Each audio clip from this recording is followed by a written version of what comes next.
આ અભ્યાસક્રમમાં અત્યાર સુધી આપણે આપણા સુરક્ષા નિયમ વિશે શીખ્યા.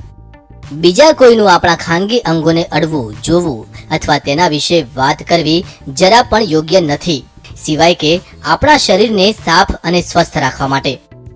સારું, જો કોઈ તમારા આ નિયમને તોડે છે તો તમે તેને ના કહો ને તે જગ્યાએથી ચાલ્યા જાઓ. આ વાત યાદ રાખો, તેને ના કહો ને તે જગ્યાએથી ચાલ્યા જાઓ. જ્યારે અમે આ વાત નેહા અને આમિરને જણાવી તો તેઓએ અમને ઘણા સવાલ પૂછ્યા.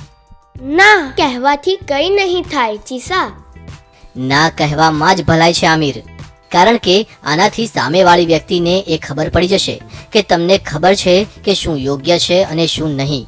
જો કોઈ મારા સુરક્ષા નિયમ તોડે છે તો હું એને મારીશ અથવા બચકું ભરીશ. જો મને કોઈ પથ્થર મળ્યો તો હું એને મારીશ અથવા તો એક મુક્કો પણ મારીશ.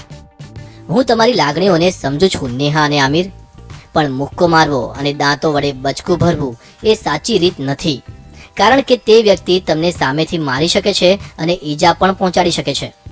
ના કહીને તે જગ્યાએથી ચાલ્યા જવું એ જ સુરક્ષિત રીત છે. જો હું ડરી જાઉં અને બોલી ના શકું તો શું? આ બહુ સરસ સવાલ છે નેહા. જો તમે ના ન બોલી શકો તો કંઈ વાંધો નહીં, પણ તે જગ્યાએથી જતા રહેવાનો પ્રયત્ન તમારે ચોક્કસ કરવો જોઈએ.